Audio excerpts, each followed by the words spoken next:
Hey, Browns fans, before we get started, just want to thank the sponsors of today's show. Head to omahasteaks.com/dogs, DAWGS right now and use promo code DOGS when you check out. Take advantage of the 50% off site-wide sale, plus you'll get 8 free burgers with your order. And again, use that code DOGS when you check out to get $30 off your order. And Danger Coffee. Get 10% off at dangercoffee.com/dogs. Use promo code DOGS. 10% off mold-free, toxin-free, delicious coffee.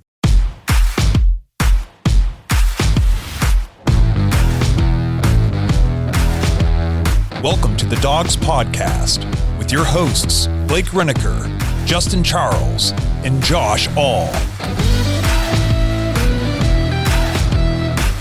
What's going on, everybody? Welcome back to another episode of the Dogs Podcast. My name is Derek Frisbee from DF Sports, and today we're going to talk about the top 10 receivers for the Cleveland Browns in the NFL Draft. So we're going to go from 5 to 1. All right, so my number 5 for the Cleveland Browns rankings for the 2024 NFL Draft at wide receiver, Tez Walker, UNC. Tez Walker, 6'2", 200 pounds. He's 22 years old. So he's an interesting one. And it's funny because literally like the day after I finished this list, and by the way, this is every receiver, ranked, details about them, stats, everything. Like I spent a lot of time on that. And if you don't believe me, ask Josh, because I sent it to Josh as kind of a draft tool for everybody, right? Because if I'm going to take the time to make it, I want to share it because it's good to have all this information. But it's funny, I came out, I finished this list, I got everything done, and the very next day, I see Steve Smith Sr. Talking about it. And he came out with his own wide receiver list. And it's funny because, and I'm not saying this to credit myself, but it's cool that my line of thinking, he kind of went along with the same thing. And with Tez Walker out of UNC, he kind of thought the same way I did. And we're going to get into it. So before we do, 2022, this is his stats. 58 receptions, 921 yards, 11 touchdowns, 15.9 average. 2023, 41 receptions, 699 yards, 7 touchdowns, 17.0 average. So, the pros. He's got elite acceleration, right? This is a guy where if the ball is in the air, he can speed up on a dime to go get it, right? That's good. That's great. He's great at it. He's elite at it. He adjusts to the ball good in the air. I like what I see there. He's good yak. He's a good yak guy, right? You get the ball in his hands, he can do something with it. So those are the pros. Now the cons. He's an inconsistent route runner, struggles at the line of scrimmage. So the reason why I bring up Steve Smith is because I had a weird feeling with Tez Walker. And, some people had him as high as like an early second, bottom of the first, possibly. But for me, the thing that I found watching, and looking at the film of all these guys, again, I've said it before, I'll say it again. This class is special. This class is unique. This class is deep at wide receiver this year in the draft. And for me, Tez Walker, one of the things that Steve Smith said, and again, I'm not the biggest Steve Smith fan, to be honest with you, but again, great receiver in the NFL. I'm going to respect his opinion. I certainly didn't play receiver in the NFL, so I'm going to take his word over mine. But one of the things that he said that I kind of saw myself, he said that Tez Walker is somebody who almost should have came back another year at UNC, right? And you can talk about Drake May coming out, right? So maybe he should have transferred. Maybe that's a better argument. But some of his issues he's going to have to work with. And Steve Smith saw him more as a third-round pick. And I see him as a late second, maybe early third-round pick. I think just with as deep as the wide receiver room is, or the wide receivers are in this draft, I think he could get pushed down a little bit. Now, I certainly could be wrong, but for me, I think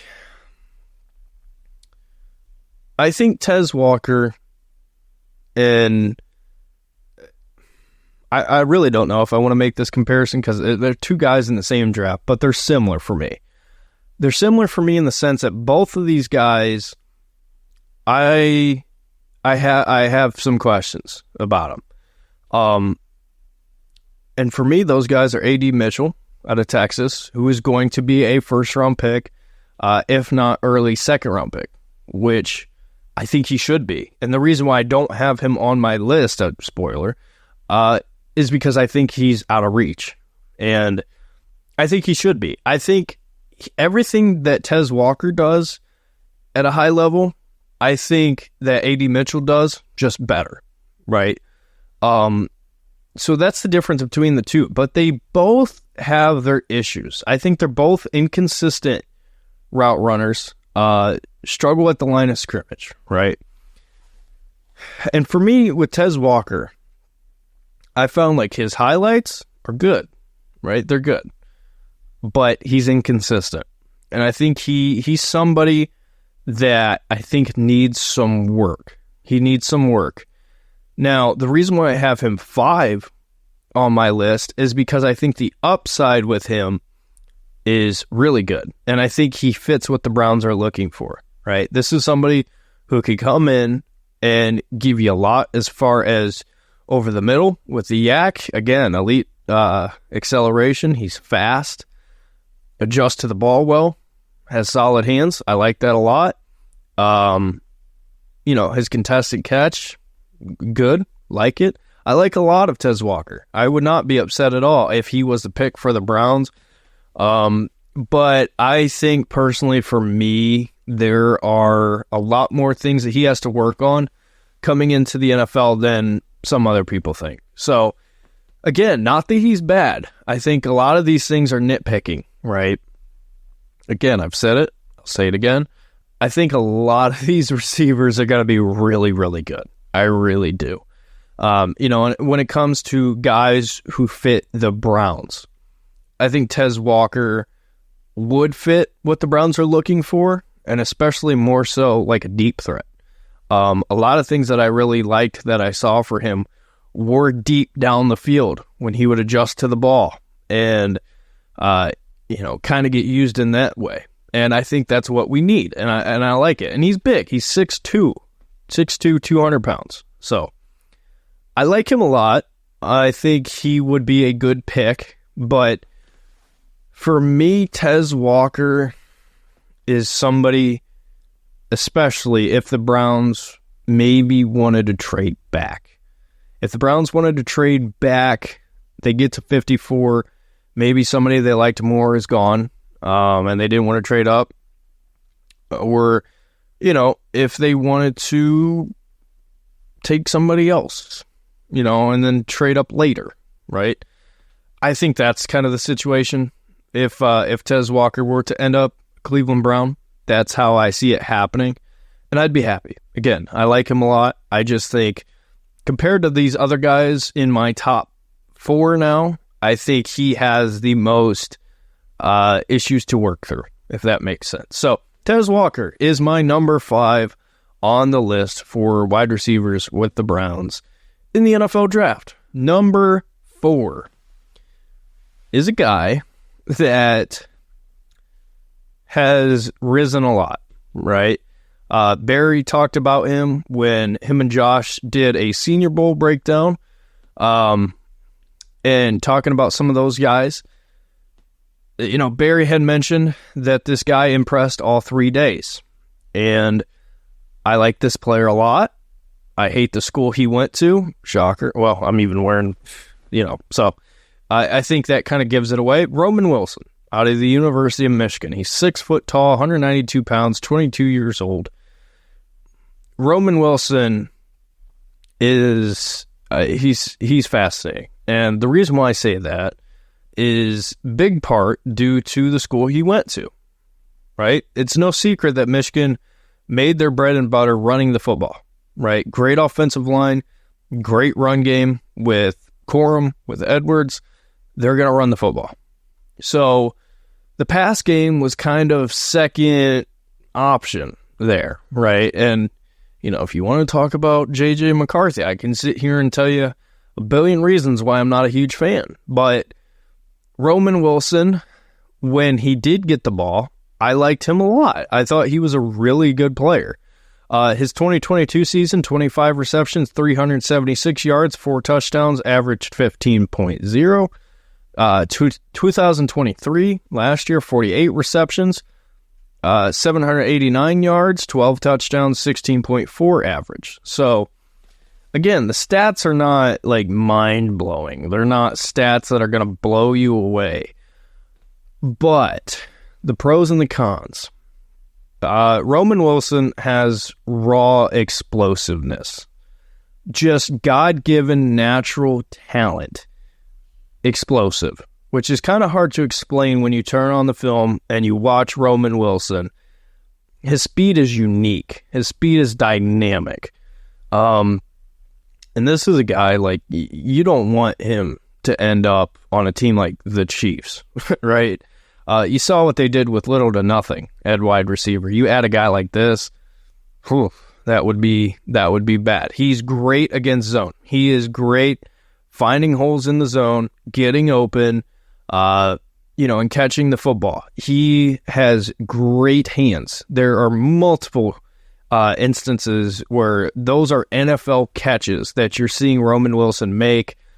And, for me, I think it was consistent, right? That's a big thing you look for. Consistency, what the hands look like at an NFL level in college. It's kind of hard to judge. With Roman Wilson, again, he didn't get as many opportunities as some of these other guys, but he made the most with them. He was their number one receiver, right?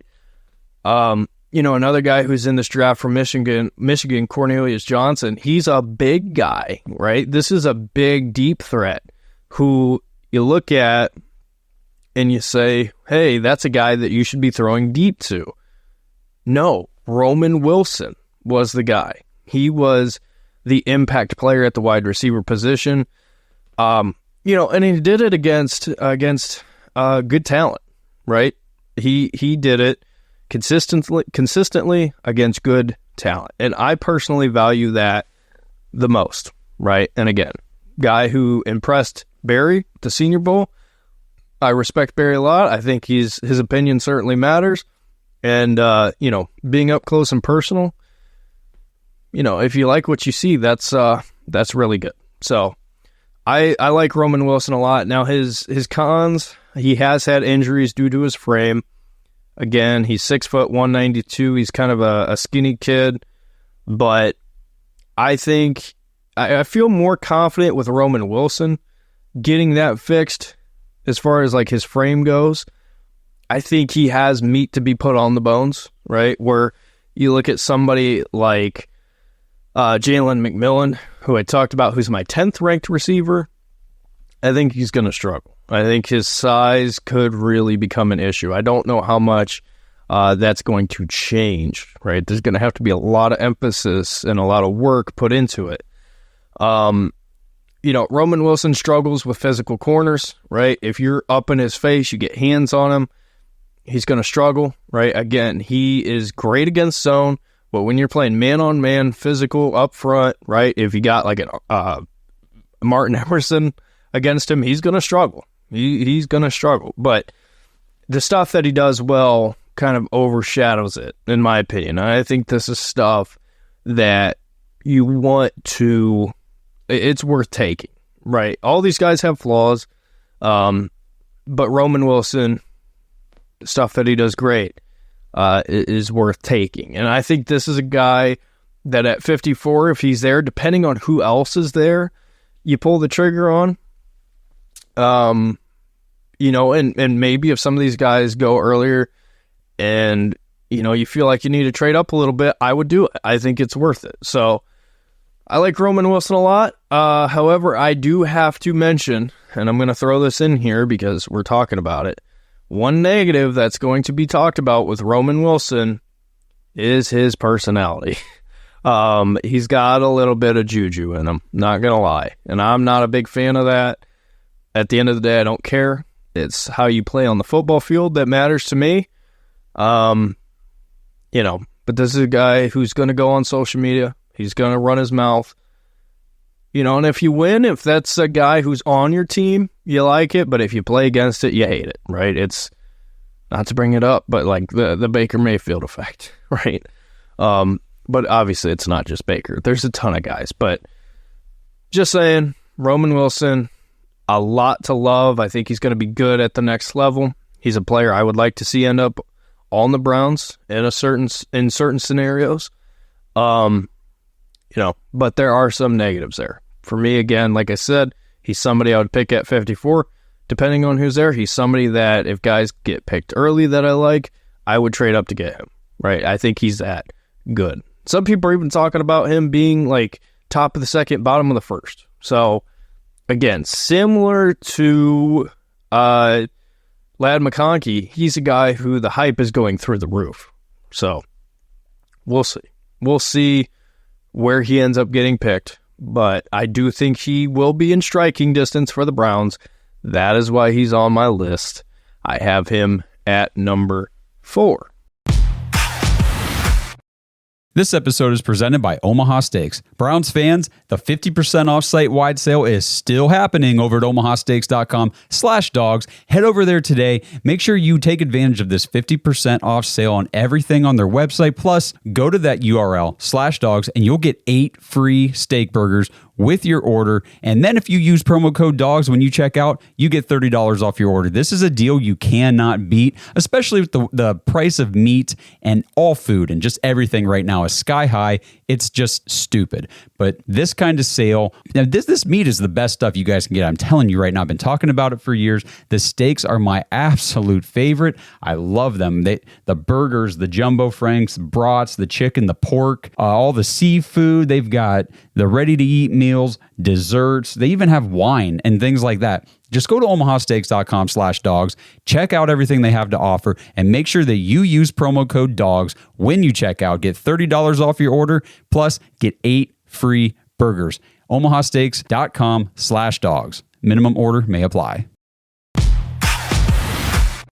All right, so my number 3 player on the list. I'm pumped about this top 3. I like every guy on my list here, but the top 4 I really, really like, and the top 3 I would be elated if we ended up with any one of these guys in my top 3. So, with that being said, I have already mentioned his teammate, so that might give it away. I am talking about Ja'Lynn Polk out of Washington. He is 6'2", 204 pounds, 21 years old.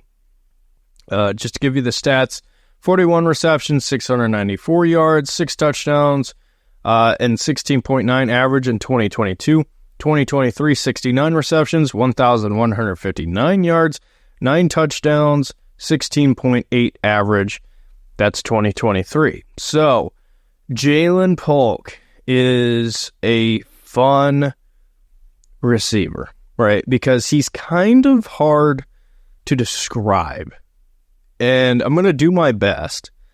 But I mentioned the Steve Smith rankings, and he's very high on Ja'Lynn Polk. The NFL, I think, is going to be very high on Ja'Lynn Polk. I think he's a guy that probably, if I had to put money on it, top of the second. Somewhere in the top of the second. It's got to be picked. Obviously, it depends on who falls, where guys go. But I would not be surprised if he is picked pretty high. And I don't want this to get taken out of context because I'm not saying these 2 players are these 2 other players.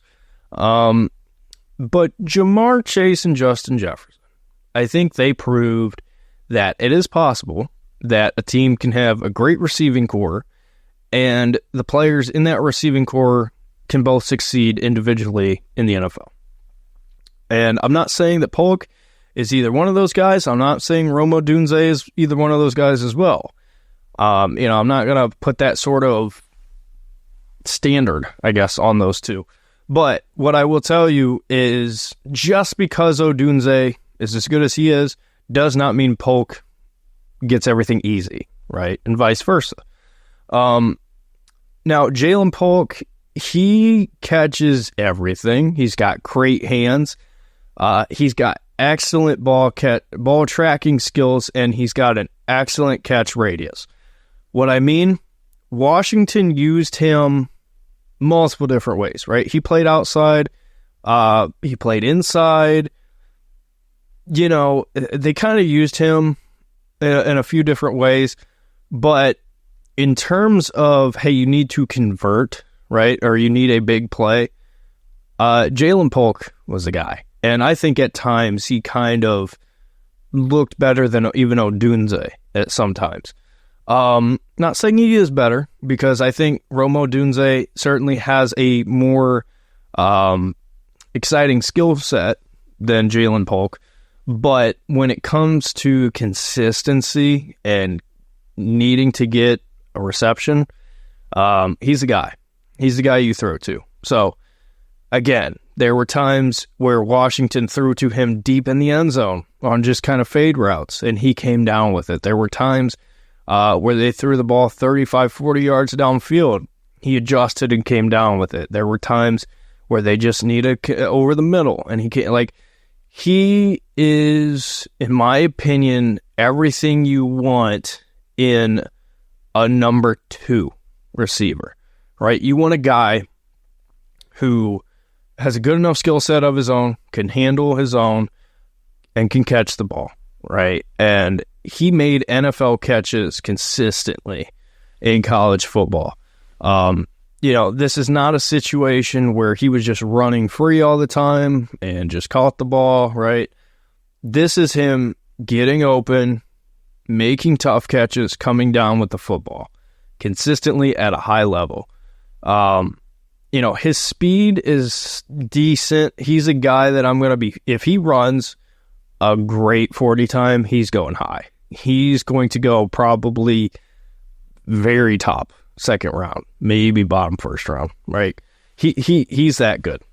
He's that good. And what he does well is that good, that if you see the speed on paper, he could go really high. So for me, I don't know how he shakes out. I think he's a guy that the Browns probably would have to trade up a couple spots to get him if he were to slide near the Browns. And I wouldn't be upset with it. Now, the cons, he's not great against zone coverage, and his speed, like I mentioned, is solid. But again, he's a guy that's going to pay attention to the 40 and those sorts of things. But again, what he does well is great. It's great. And he'd be a guy that I'd be elated if the Browns got. And at the very least, I think he's consistent. I think he's a guy who you can use in multiple different ways, and you can count on him to come down with a football. And, I think the Browns certainly need that. I think they need a guy who they can rely on and who can be consistent. That's not named Amari Cooper. So if Jalen Polk is the pick, I will be elated. Again, dog mentality, a guy who you're going to like him a lot personality-wise. You're going to like what he brings to the team. I think he would be a really good fit here in Cleveland, and I would absolutely love it. So that being said, Jalen Polk is my number 3. All right, so my number 2 on my list. This guy is somebody that unfortunately I think is probably the most unrealistic to end up a Cleveland Brown on my list, just because he's going to test unreal. Like, he is going to test unreal. And we've seen players similar to him coming into the draft slip, and I think you probably know who I'm talking about by now.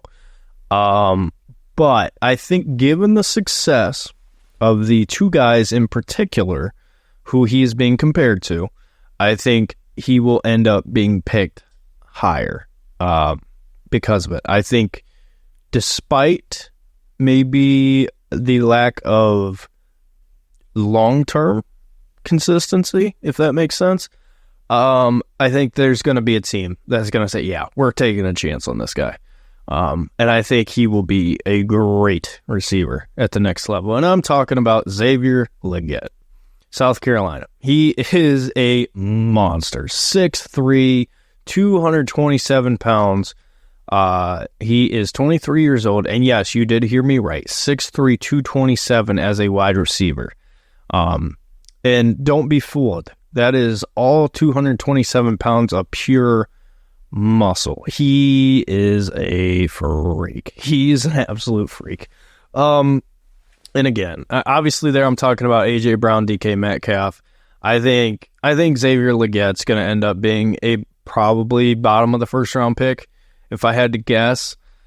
For me, it's kind of up in the air, right? If a team's going to take a chance on him, and this is what I'm talking about, right? Long-term consistency. 2022, 18 receptions, 167 yards, 3 touchdowns, 9.3 average. That's little to nothing.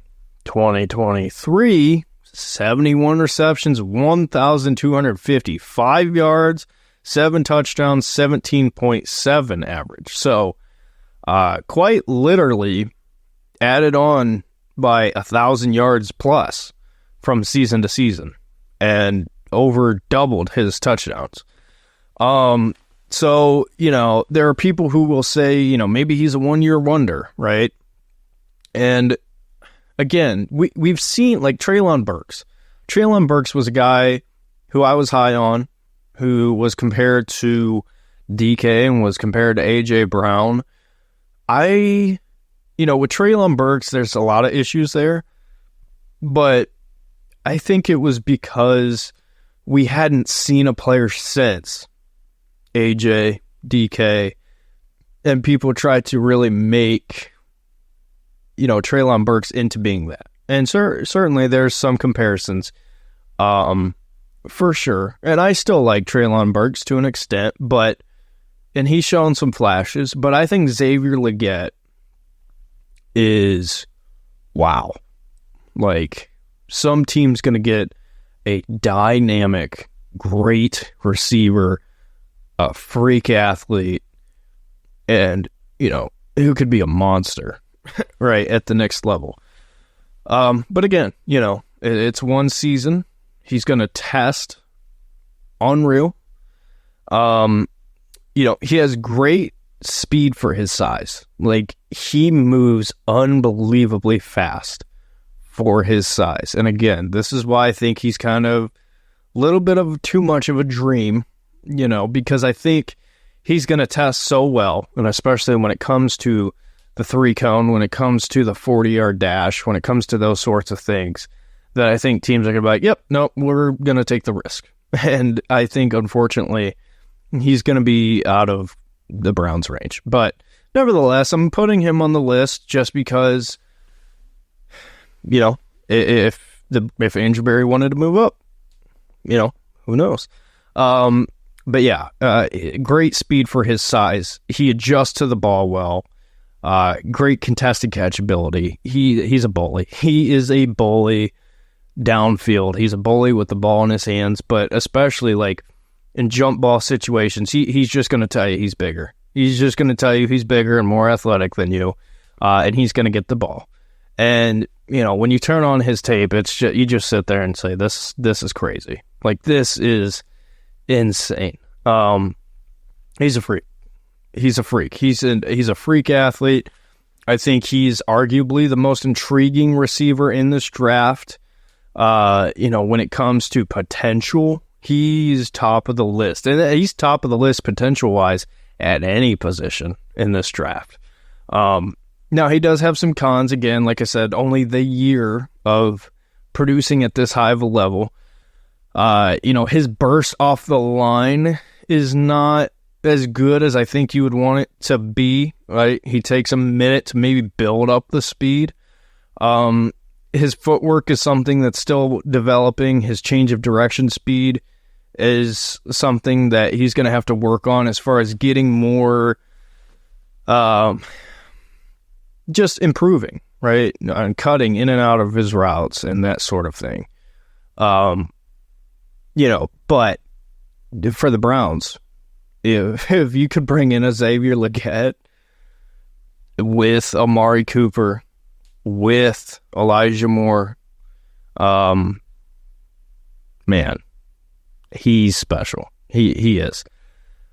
We'll see. We'll see on Xavier Legette.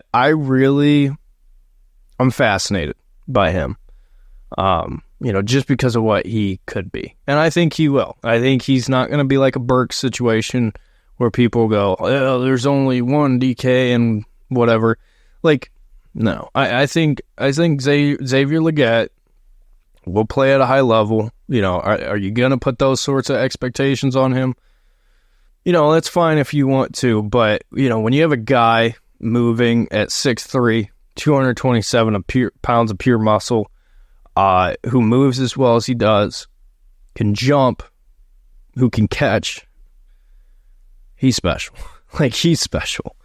He can play outside. He can play inside if he wanted to. And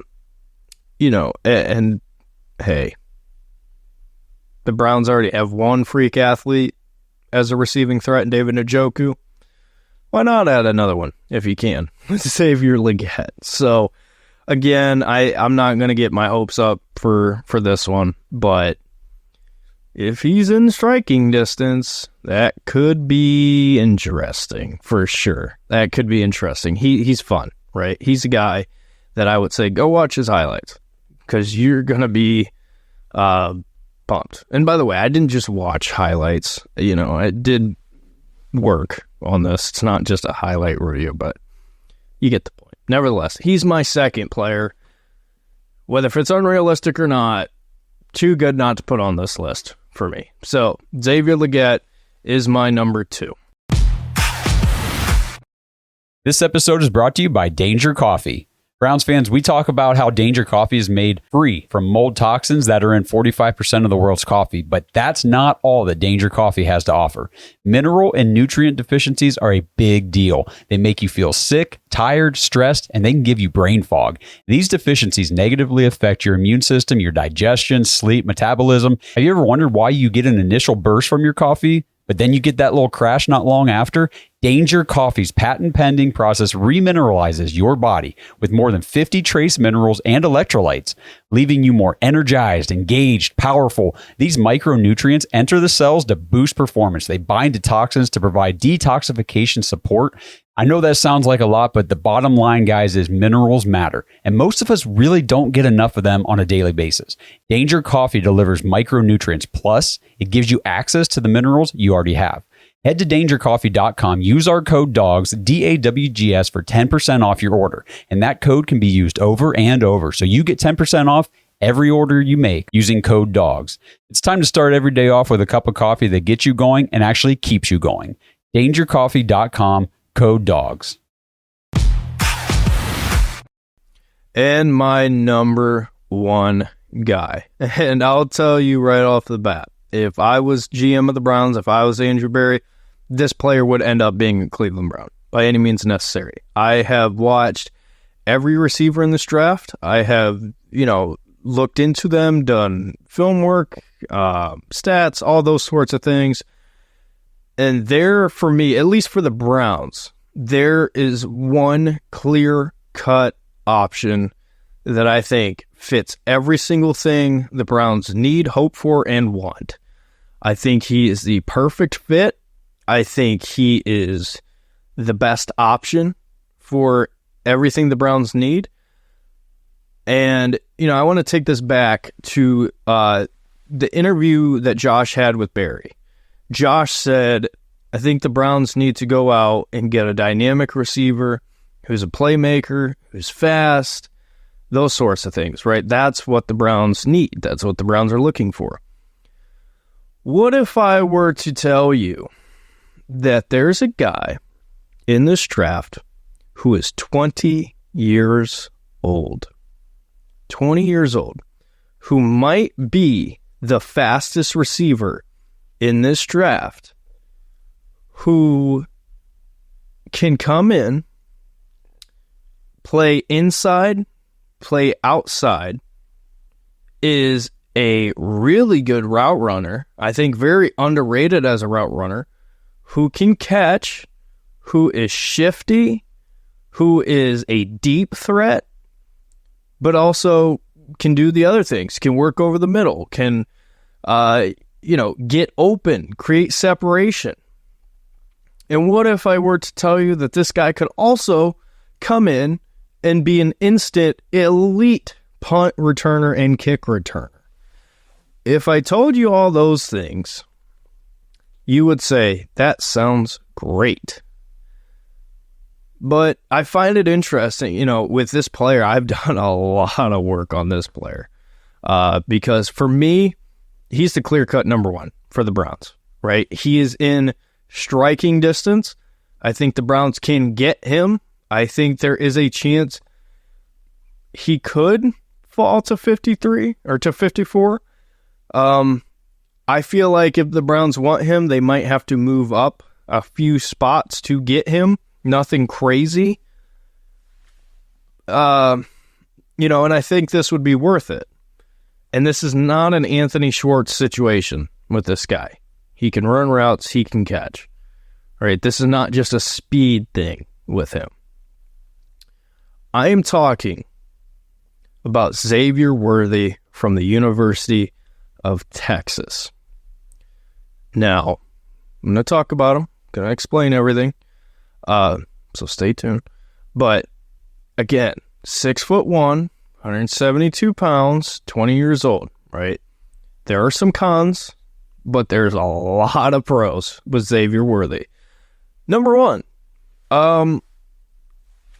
does Andrew Berry like drafting old players?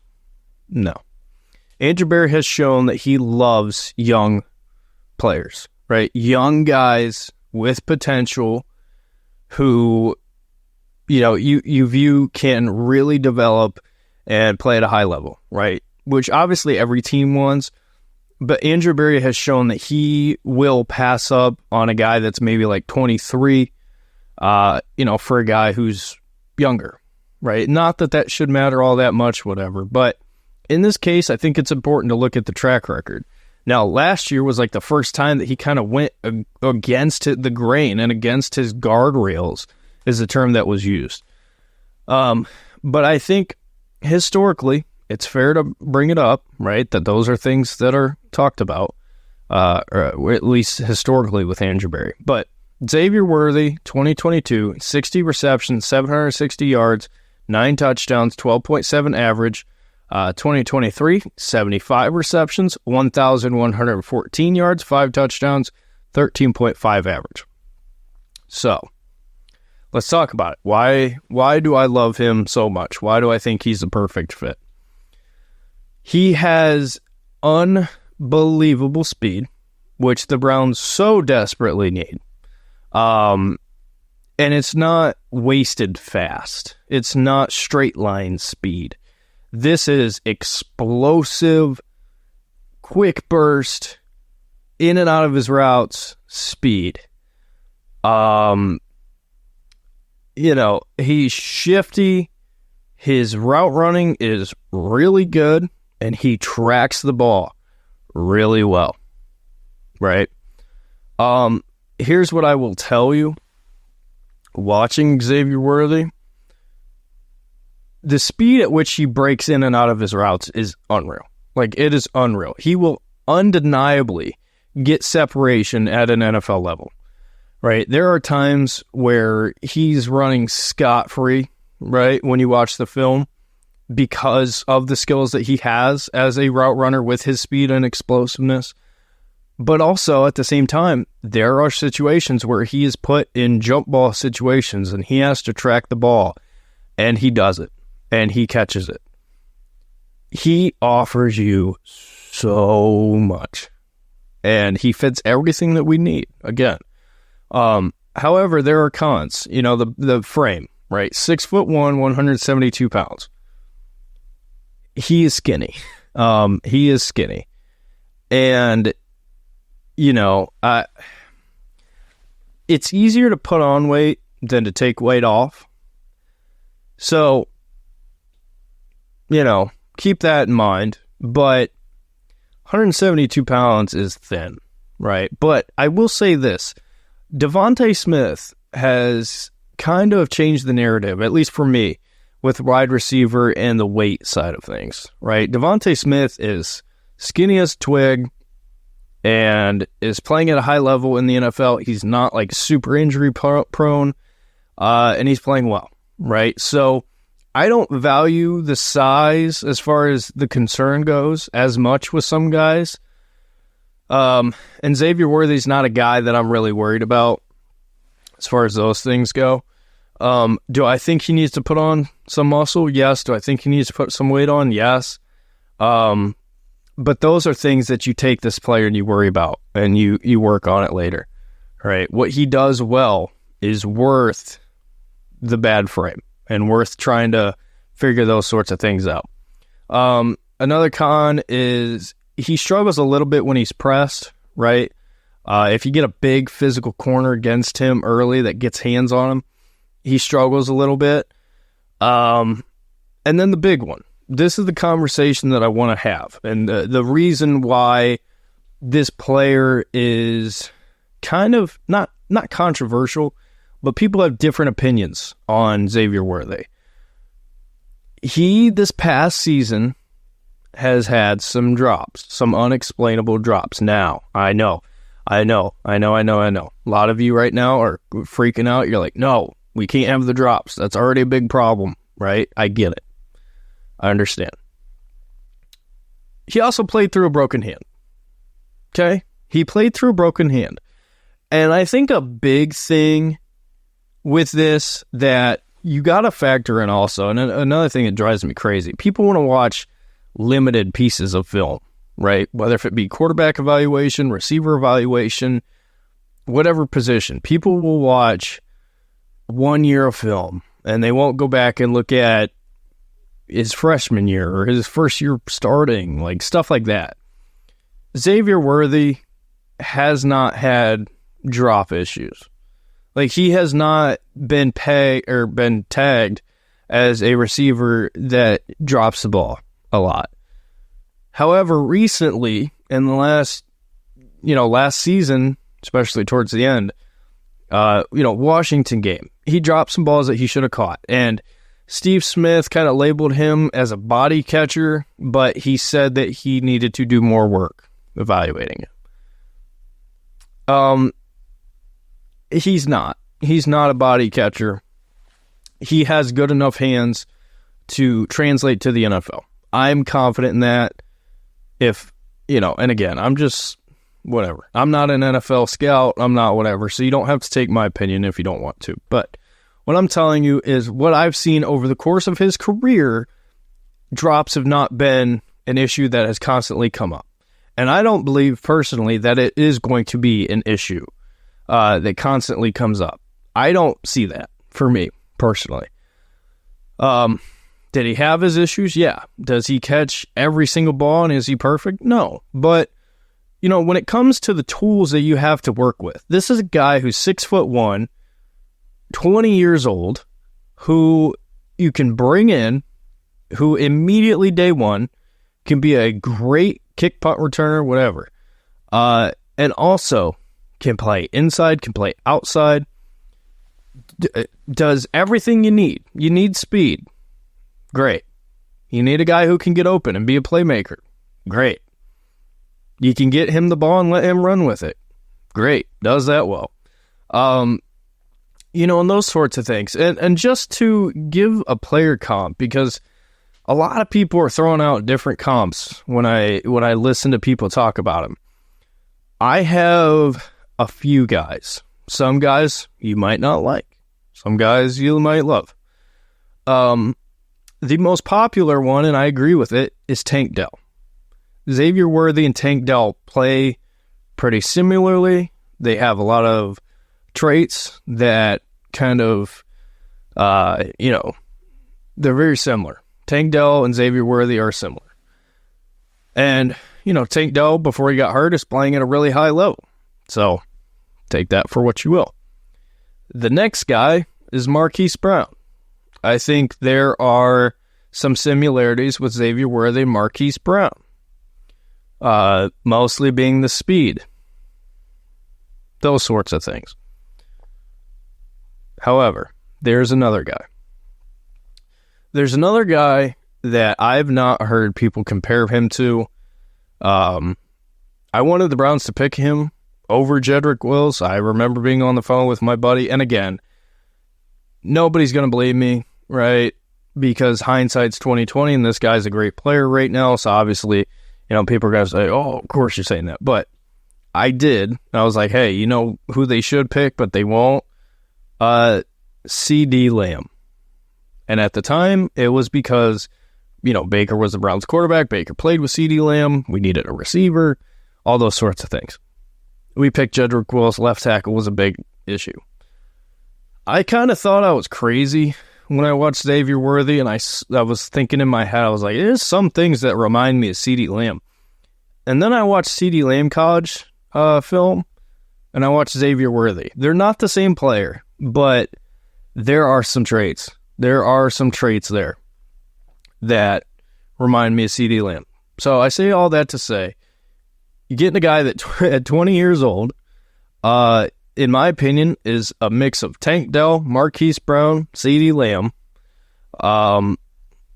who does everything that you want and everything that you need. The biggest thing is just his frame. That's really the only concern that I have. I'm not overly concerned with the drops. Again, he played through a broken hand, but this is a dynamic player. And in a class that is stacked at wide receiver, he is somebody that I believe, will slip. Unless he just comes out and tests unreal, which he certainly could. But I think he's a guy that the Browns probably would have to trade up a good 10-ish spots if they wanted him. And I think it would be absolutely worth it. However, I say this every year of hey, if the Browns want this guy, they might have to trade up. And sometimes you don't. Grant Delpit, perfect example. The Browns actually traded down to get Grant Delpit, which is crazy. And obviously it's not apples to apples. But my point being, the draft is crazy. And you never know who's going to fall. You never know who's going to slip. But I'm telling you, the Browns need a player like this. You could get him in on a rookie contract, and I just think it's a perfect fit. I really do. That's just me. I'm interested to see the opinions of everybody on this. So I don't want to be too long-winded here. So with that being said, let me know your thoughts. Again, just to run down my list here. My number 1, Xavier Worthy. My number 2, Xavier Legette. Ironic, they're both top 2, same name. My number 3, Jalen Polk, Roman Wilson, Devontae Walker. That's my top 5. My 6, Ladd McConkey, Jermaine Burton, Brendan Rice, Javon Baker. I keep pronouncing his name wrong.